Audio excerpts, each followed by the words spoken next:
கிறிஸ்துக்குள் அன்பான தேவனுடைய பிள்ளைகளே, ஆண்டவரும் உலக ரட்சகருமான இயேசு கிறிஸ்து இணையற்ற நாமத்தினாலே உங்கள் எல்லாரையும் வாழ்த்தி ஆசீர்வதிக்கிறேன். இந்த ஜூலை மாதம் 11ஆம் தேதி மங்கள வார்த்தை நிகழ்ச்சி மூலமாக உங்கள் எல்லாரையும் நேரடியாக உங்கள் வீடுகளில் பார்க்குறது எனக்கு ரொம்ப சந்தோஷம். கர்த்தர் உங்களை ஆசீர்வதிப்பாராக. சரி, இன்னைக்கு நமக்கு என்ன மங்கள வார்த்தை எடுத்து வாசிக்கலாம். ஏசாயா 54:15. எவர்கள் உனக்கு விரோதமாய் கூடுகிறார்களோ அவர்கள் உன் பட்சத்தில் வருவார்கள். கடந்த நாட்களில் உங்களுக்கு விரோதமாக ஒரு பெரிய கூட்டத்தார் இணைந்து நின்று எதிர்த்து நின்றிருக்கலாம். வேலை செய்கிற இடத்துல உனக்கு விரோதமாக ஒரு கூட்டம் எழும்பி இருக்கலாம். நீ தொழில் செய்கிற இடத்துல உனக்கு விரோதமாக ஒரு கூட்டம் எழும்பி இருக்கலாம். ஏன் நீ ஆலயத்துக்கு போகிற இடத்துல கூட ஒருவேளை உனக்கு விரோதமாக ஒரு கூட்டம் எழும்பி இருக்கலாம். உன் குடும்பத்தில் ஒரு கூட்டம் எதிராக இருக்கலாம். அக்கம் பக்கத்தில் ஒரு பெரிய கூட்டம் உனக்கு எதிராக இருக்கலாம். ஆண்டவர் இன்னைக்கு என்ன சொல்கிறாரு? உனக்கு விரோதமாய் யாரெல்லாம் கூட்டம் கூடினார்களோ அவங்க எல்லாரும் இனி உன் பட்சத்தில் வருவார்கள். எப்படி வருவாங்க தெரியுமா? ஆண்டவர் உங்களோட இருக்கிறத ஆண்டவர் ப்ரூவ் பண்ண போகிறார். இனி அவங்க வந்து சொல்லுவாங்க, உங்கள் ஆண்டவர் உங்கள் கூட இருக்காருமா, நீ உண்மையிலே உங்கள் ஆண்டவரால் ஆசீர்வதிக்கப்பட்டவ, நாங்கள் கூட உன்னுடைய மேன்மை தெரியாமல் உங்கள்கிட்ட விளையாடிட்டோம், உனக்கு விரோதமாக சில காரியத்தை பண்ணிட்டோம், உனக்கு விரோதமாக நாங்கள் சில காரியத்தை பேசிட்டோம் என்று அவர்கள் சொல்லத்தக்கதாக அநேக மாற்றங்களை பொருளாதார ரீதியாகவும் சரீரத்திலும் குடும்பத்திலும் உங்கள் வாழ்க்கையிலும் தொழிலிலும் ஆண்டவர் செய்து தந்து மற்றவருடைய கண்களுக்கு முன்பாக அற்பமாய் பார்க்கப்பட்ட நீங்கள் இனி ஆச்சரியத்தோடு பார்க்கப்படத்தக்கதாக கர்த்தருடைய கரம் நேரடியாக உங்களுக்காக இறங்கி வருகிறது. எவர்களெல்லாம் உனக்கு விரோதமாய் கூடினார்களோ அவர்களெல்லாம் உன் பட்சத்திலே வரத்தக்கதாக கர்த்தர் உன் பெயரை பெருமைப்படுத்துவார். இன்றைக்கு பிறகு நீ செய்கிற காரியங்கள் எல்லாம் உனக்கு வாய்க்கும். ஒருவேளை உனக்கு விரோதமாக யாராவது மாந்திரீகம் பண்ணியிருக்கலாம், செய்வனை செய்திருக்கலாம். எது செய்தாலும் அதெல்லாம் உன்னை டச் பண்ணாது, அவைகள் ஒன்று உன்னை சேதப்படுத்தாது. கவலையே படாத, அவங்கள மன்னித்து நீங்கள் ஜெபம் பண்ணுங்க. கர்த்தர் உங்கள் கூட இருப்பார். அவங்க தீங்கு பண்ணினதுக்காக நீங்கள் தீங்கு பண்ணக்கூடாது. அவர்களுக்கு நன்மை செய்யும்படி கர்த்தர் நமக்கு கற்றுக் கொடுத்திருக்கிறார். சரியா?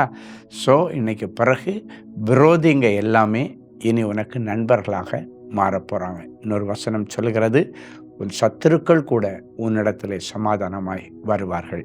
அன்றைக்கு யாக்கோபுக்கு அவனுடைய குடும்பத்தார் சத்துருவாக இருந்தாங்க, அவனுடைய மாமன் சத்துருவாக இருந்தான். அவன் இவனுக்கு தீங்கு பண்ண தான் வந்தான். ஆனால் ஆண்டவர் அடுத்த நாள் காலையில் இவனோடு கூட சமாதான உடன்படிக்கை பண்ணும்படிக்கு ஆண்டவர் உதவி செய்தார். உங்களுக்கு செய்வார். ஒரு நல்ல சாட்சியை கேட்கலாமா? சகோதரி லதா. கர்த்தருக்கு ஸ்தோத்திரம். என்னுடைய கணவர் தங்கராஜ் அவர்களுக்கு சிறுநீரக பாதிப்பு ஏற்பட்டு 10 முறை டயாலிசிஸ் செய்யப்பட்டு மருத்துவமனையிலிருந்து வீட்டுக்கு வந்த அவர் சகோதரர் ஸ்டீஃபன் அவருடைய ஜெபத்தை யூடியூப் வழியாக கேட்டுக்கொண்டிருந்தார். அப்பொழுது சகோதரர் அவர்கள் தீர்க்க தரிசனமாக, இந்த டயாலிசிஸ் தான் உனக்கு கடைசி டயாலிசிஸ், இதன் பிறகு இனி டயாலிசிஸ் செய்ய வேண்டிய அவசியம் இல்லை, கர்த்தர் சுகமாக்கி விட்டார் என்று சொல்லி ஜெபித்தார். சகோதரர் சொன்ன தீர்க்க தரிசனத்தை கர்த்தர் அப்படியே என்னுடைய கணவருக்கு நிறைவேற்றினார். மறுமுறை நாங்கள் மருத்துவமனைக்கு டயாலிசிஸ்க்காக சென்றபோது மருத்துவர் பரிசோதனை செய்து பார்த்துவிட்டு, இனி டயாலிசிஸ் செய்ய வேண்டிய அவசியம் இல்லை, உங்கள் கிட்னி நல்லா செயல்படுகிறது என்று சொல்லிவிட்டார். பாருங்கள், நீங்களே இப்போ யூடியூப்பில் இந்த நிகழ்ச்சியை பார்த்துட்ருக்கிறீங்க. இதே போல் யூடியூப்பில் நிகழ்ச்சியை பார்த்து கொண்டிருந்த ஒரு சகோதரருக்கு 10 முறை டயாலிசிஸ் பண்ணிகிட்டே இருக்கிறாங்க. அவருடைய கிட்னி ஃபெயிலியர் ஆச்சு. என்னைக்கு யூடியூப்பில் இந்த செய்தியை கேட்டாரோ, இந்த தீர்க்க தரிசன வார்த்தையை கேட்டாரோ, அதை தன்னுடைய வார்த்தையாக எடுத்துக்கொண்டார். அற்புதம் நடந்துச்சு. இன்றைக்கு பேசப்பட்ட வார்த்தைகளும் உங்களுக்காக சொல்லப்பட்ட வார்த்தையை எடுத்து கிளைம் பண்ணுங்க, அற்புதம் நடக்கும். அன்பான ஆண்டவரே, உமக்கு நன்றி. இயேசுவின் நாமத்தினாலே என் அன்பு பிள்ளைகளை வாழ்த்தி ஆசீர்வதிக்கிறேன். சத்துருக்கள் எவ்வளவாய் பெருகி இருக்கிறார்கள் என் பிள்ளைகளுக்கு விரோதமாக. ஆண்டவரே, இந்த சூழ்நிலையில் ஆண்டவர் என் பிள்ளைகளுக்கு பட்சமாய் இருந்து என்னுடைய சத்துருக்களெல்லாம் என் பிள்ளைகளிடத்தில் சமாதானமாய் வரட்டும். இனி அவர்கள் உன் பட்சத்தில் வருவார்கள்.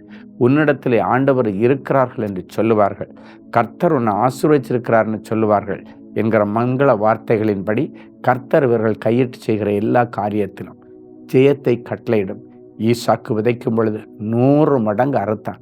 அப்பொழுதுதான் ராஜாக்கள் வந்து சொல்கிறாங்க, ஆண்டவர் உன் கூட இருக்கிறாராமே. இயற்கைக்கு அப்பாற்பட்ட அற்புதங்கள், நல்ல அறுவடை இந்த ஈசாக்கு கிடைச்சதுனால தான் அவன் வளர்ந்து விருத்தி அடைகிறதை பார்த்து உன் கூட ஆண்டவர் இருக்காருப்பான்னு சொல்லி அவங்க வந்து சமாதான உடன்படிக்கை பண்ணினார்கள்.